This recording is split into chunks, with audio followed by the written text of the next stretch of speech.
یہ اب تک کی سب سے بڑی خبر ہے۔ 15 جنوری 2024 شام 7 بجے سے پہلے عمران خان صاحب اڈیالہ جیل سے باہر ہوں گے۔ اب یہ کس بندے نے کہا ہے؟ قاضی فائز عیسیٰ نے پوچھا کہ عمران ریاض کون ہے؟ انہوں نے کہا قاضی کون ہے؟ انصاف ہونا نہیں چاہیے، ہوتا نظر بھی آنا چاہیے۔ بسم اللہ الرحمن الرحیم، السلام علیکم، میں ہوں گلفام چودھری، آپ دیکھ رہے ہیں IRK نیوز۔ پاکستان میں ہونے والی کچھ اہم ترین ڈیولپمنٹ آپ کے سامنے رکھیں گے، لیکن سب سے پہلے آپ کو ایک خوشخبری دیں گے، لیکن ایسا نہیں ہوگا۔ یہ خوشخبری آپ کو ویلاگ کے اینڈ پر دی جائے گی۔ فرسٹ آف آل ہم بات کر لیتے ہیں کہ وہ سینیٹرز جنہوں نے ایک نیا بل پاس کیا انتخابات کے حوالے سے، اور انہوں نے یہ فیصلہ کیا کہ انتخابات 8 فروری کو نہیں ہونے چاہیے، کیونکہ اس وقت پاکستان کے اندر جو حالات ہیں وہ انتخابات کے لیے موافق نہیں ہیں۔ ان کا کہنا تھا کہ اس وقت پاکستان کے اندر افراتفری مچی ہوئی ہے، امن عامہ کا مسئلہ ہے، اس وجہ سے آپ انتخابات کی مخالفت کر رہے ہیں اور ہم چاہتے ہیں کہ انتخابات میں تاخیر کی جائے۔ لیکن اس کے خلاف پیپلز پارٹی اور مسلم لیگ نون کے جو سینیٹر فنان اللہ وہاں موجود تھے، انہوں نے بھی مخالفت کی۔ وہاں پر جو وزیر اطلاعات تھے مرتضیٰ سولنگی، انہوں نے بھی مخالفت کی۔ 13 لوگوں سے بالآخر وہ بل پاس کروا لیا گیا، اور خبر میں اس طرح کہا گیا کہ اکثریت رائے سے منظور کر لیا گیا۔ اکثریت میں کتنے لوگ تھے؟ 13 افراد تھے۔ 13 افراد کے ہاتھوں میں 23 کروڑ افراد کے فیصلہ جو تھا وہ دیا گیا، ان سے کروایا گیا، اور آج اس کو چیلنج کر دیا گیا ہے سپریم کورٹ کے اندر۔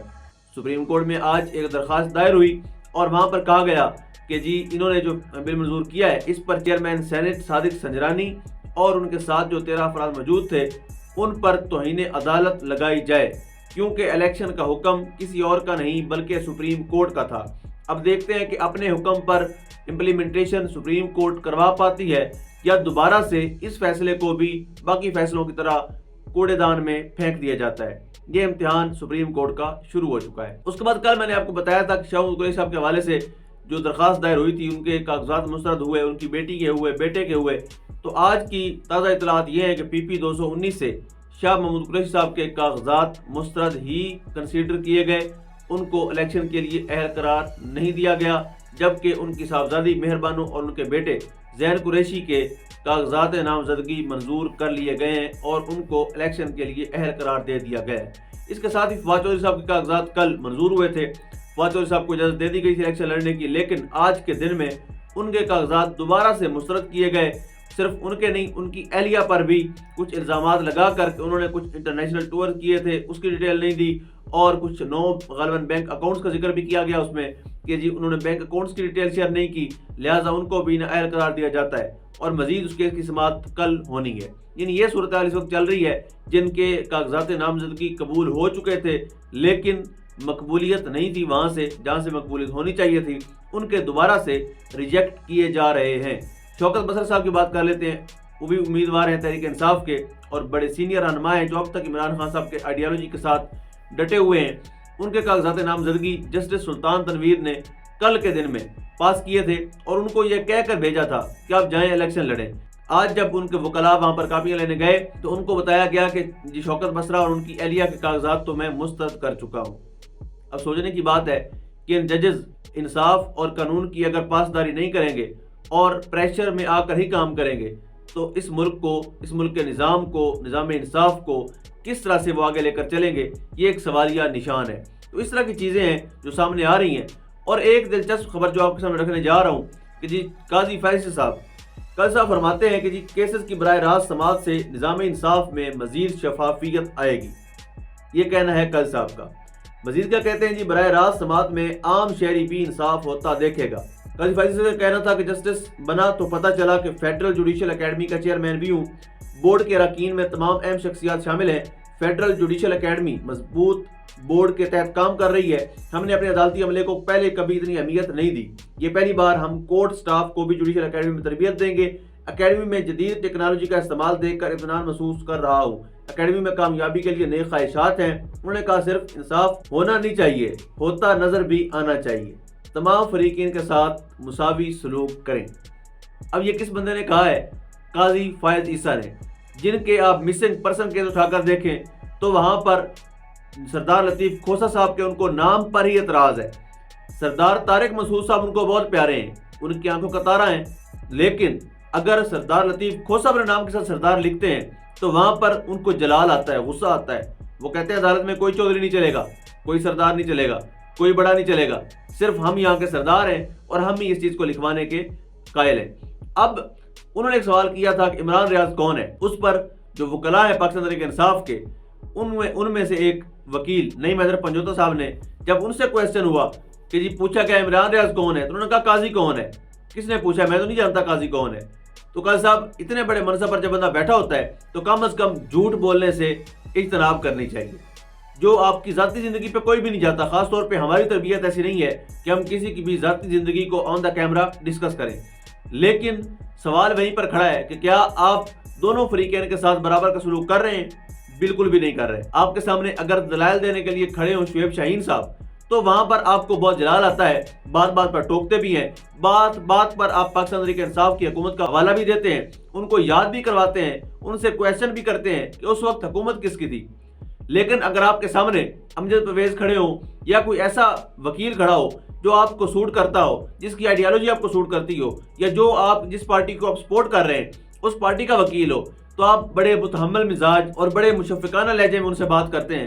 تو یہ دوہرا معیار آپ کا سپریم کورٹ میں نظر آ رہا ہے. اور دوسرا, آپ نے کہا کہ پوری قوم دیکھ رہی ہے کہ انصاف کیسے ہوتا ہے. تو پوری قوم دیکھ رہی ہے کہ سپریم کورٹ میں انصاف کے نام پر بڑے بڑے منصف تماشا کیسے کرتے ہیں.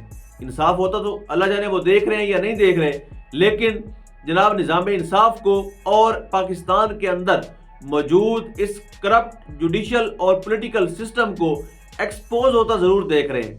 اگر قوم انصاف ہوتا دیکھ رہی ہے یا نہیں دیکھ رہی, اٹس اے ڈیفرنٹ میٹر. لیکن نظام انصاف کی دھجیاں جوڑ رہی ہیں, اور جس طرح کے بونے لوگ, جس طرح کے مسخرے لوگ وہاں پر بیٹھ کر ان غریب لوگوں سے جڑے جو مسائل ہیں ان کے اوپر کس طرح سے مزاحیہ ریمارکس دیتے ہیں, کس طرح سے متعصبانہ جملے کستے ہیں, یہ ضرور لوگ دیکھ رہے ہیں.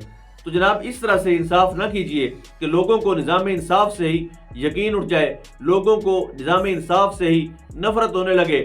ایسے معاملات میں پھر حالات آؤٹ آف کنٹرول ہو جایا کرتے ہیں. ایسی چیزوں کو بولنے سے پہلے, سوچنے سے پہلے صرف ایک بار اپنی پرفارمنس پر نظر ڈال لینی چاہیے کہ جو میں کر رہا ہوں کیا یہ انصاف ہے یا انصاف کے نام پہ ایک تماشا ہے. اس کے بعد قاضی صاحب کی ایک اور خبر سامنے آ گئی. قاضی صاحب کہتے ہیں, بلکہ فرماتے ہیں, کہیں توہین عدالت نہ لگ جائے, فرماتے ہیں کہ ہر کیس سپریم کورٹ لانے کی سوچ ختم ہونی چاہیے. یہ کہنا ہے چیف جسٹس آف پاکستان قاضی فائز عیسیٰ صاحب کا. چیف جسٹس نے کہا کہ عام لوگوں میں یہ اعتماد بحال کرانا ضروری ہے کہ انصاف ہو رہا ہے. انصاف کا بہتر نظام مقدمات کا دباؤ کم کرے گا. سماعت براہ راست ہونے سے عام شہری بھی انصاف ہوتے دیکھے گا. یہ عمل نظام انصاف میں مزید شفافیت لائے گا. چیف جسٹس نے زور دیا کہ ہمیں آنے والی نسلوں کے لیے ماحولیات کے تحفظ کی خاطر خواہ توجہ دینی ہوگی. عوام کے عدلیہ پر اعتماد میں اضافے کی اعلیٰ عدلیہ ضلعی عدلیہ کی طرف دیکھ رہی ہے. انصاف صرف کیا نہ جائے بلکہ ہوتا نظر بھی آئے. اور آخر میں کہتے ہیں جی عوامی اہمیت کے کیسز سپریم کورٹ سے براہ راست نشر ہوئے, یہ عمل نظام انصاف کی مزید شفافیت لائے گا. اب آپ کو جی میں بتا دیتا ہوں کہ اس میں عوامی اہمیت کے کیسز کون کون سے تھے. جنرل پرویز مشرف جو دنیا سے جا چکے ہیں, سب سے پہلے وہ کیس زیر سماعت آیا. پھر بھٹو صاحب جو اس دنیا سے جا چکے ہیں وہ زیر سماعت آیا. مسنگ پرسن کا کیس سامنے آیا تو اس پر جو ان کا لہجہ تھا وہ آپ کے سامنے ہے. جب بات آئی لیول پلینگ فیلڈ کی تو اس کے اوپر بھی ان کے ریمارکس انتہائی شرمناک تھے. ایک پارٹی کو دیوار سے لگانے کے لیے جس طرح ایک پولیٹیکل سسٹم, جس طرح پولیٹیکل پارٹیز اور پی ڈی ایم نام کی جو 14 جماعت کا بہان پرتی کا کنبہ ہے, ان کے ساتھ یہ سہولت کاری کرتے نظر آئے. اور عوام نے اچھی طرح سے دیکھا کہ ان کارروائیوں میں کیا کچھ چل رہا ہے. اور یہ تھے عوامی مسائل. اور ساتھ جو بار بار کا فرماتے ہیں نا کہ لوگوں کا اعتماد بحال ہو رہا ہے, تو حضور سارا سسٹم ننگا ہو رہا ہے, سارا سسٹم ایکسپوز ہو رہا ہے, لوگوں کا اعتبار سسٹم سے مزید اٹھتا جا رہا ہے. آخر میں خوشخبری جس کا میں نے شروع میں وعدہ کیا آپ کے سامنے رکھ دیتا ہوں. بہت بڑی خبر ہے کہ 15 جنوری کو شام 7 بجے سے پہلے عمران خان صاحب اڈیالہ جیل سے باہر ہوں گے. یہ اب تک کی بریکنگ نیوز ہے, یہ اب تک کی سب سے بڑی خبر ہے. 15 جنوری 2024 شام 7 بجے سے پہلے عمران خان صاحب اڈیالہ جیل سے باہر ہوں گے. یہ دعویٰ ہے عمران خان صاحب کے وکیل ایڈوکیٹ اظہر صدیق کا.